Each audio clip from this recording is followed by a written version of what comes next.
So here's the dirty little secret. As a general rule, and this was definitely true in the Biden administration, the political level, the people appointed by the president and confirmed by Congress, those people had very, very little impact, if any, on the direction USCIS headed. USCIS has been heading in the same basic trajectory for 20 years. And it's all the senior executive civil service people that are driving that.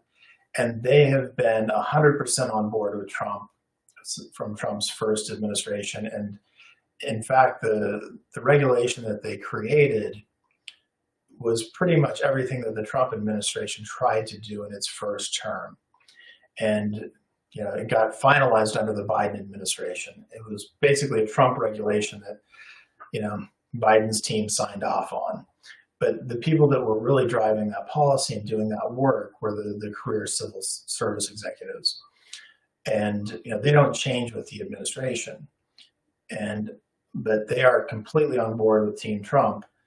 And I don't really see how Trump would make the regulation any worse than it currently is, because it's everything that they wanted on their first go round. So I don't really see them going through the regulatory process to change it, mostly just because it's a very, very long process. It's very difficult. And it's even more difficult when you have a brand new regulation that just came out. So I'm not terribly concerned about seeing any new regulations coming out dealing with the H-1B. So legally, no. But are they doing it? Yes.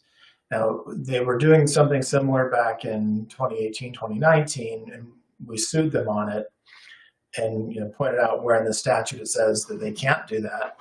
And the court very quickly sided with us and invalidated USCIS's policy. I don't see how we're going to have a different outcome this time around, just because the law hasn't changed, the statute hasn't changed. And so I think ultimately that process will get invalidated again. But until a court rules on it, until the judge bangs the gavel and enters an order, we're going to be stuck with USCIS screwing people over by doing these short-term extensions. So far, I haven't seen anything as crazy as we saw in the first Trump administration, where you'd see one-day approvals where they were mailed out and they were invalid by the time you received it in the mail.